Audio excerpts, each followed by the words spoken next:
Evet, sevgili gençler, 6 yıl bitti, bütün sınavları bitirdiniz. Kurdeleyi de kesmek üzereyiz ama hekimlik andı olmadan hekimlik olmuyor. Onun için şimdi hep birlikte hekimlik andını okuyacağız. Ve ben misafirlerimizi de herkesi ayağa kalkmaya davet ediyorum.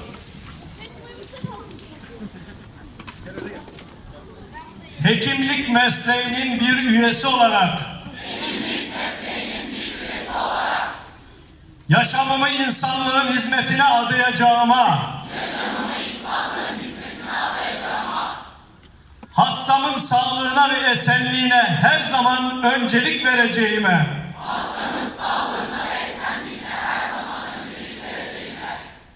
hastamın özelliğine ve onuruna saygı göstereceğime,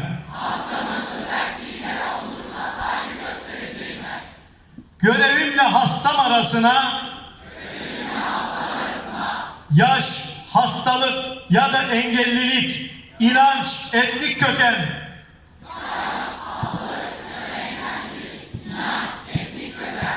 cinsiyet, milliyet, politik düşünce, ırk, cinsel yönelim, toplumsal konum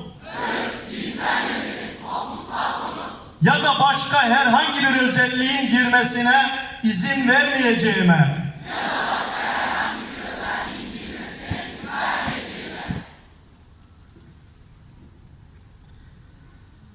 hastamın bana açtığı sırları,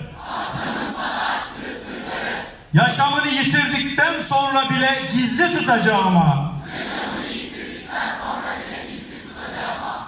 mesleğimi vicdanımla, onurumla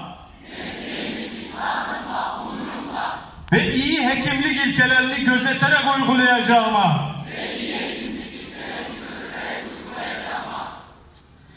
hekimlik mesleğinin onurunu ve saygın geleneklerini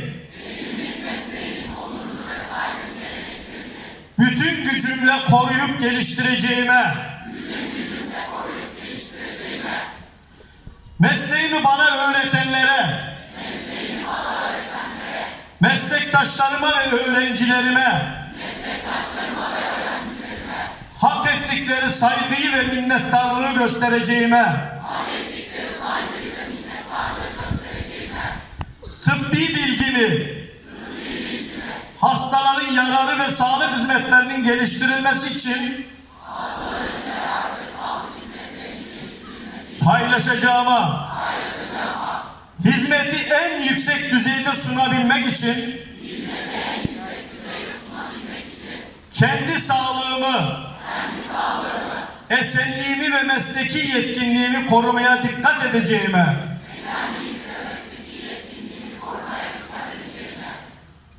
tehdit ediliyor olsam bile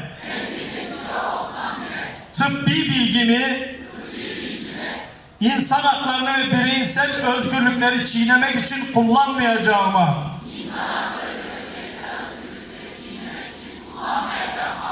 kararlılıkla, özgürce ve onurum üzerine and içerim. Yolunuz bahtınız açık olsun. Bravo.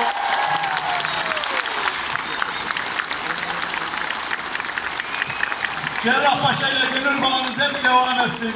Başarılarınızla gurur duyacağız.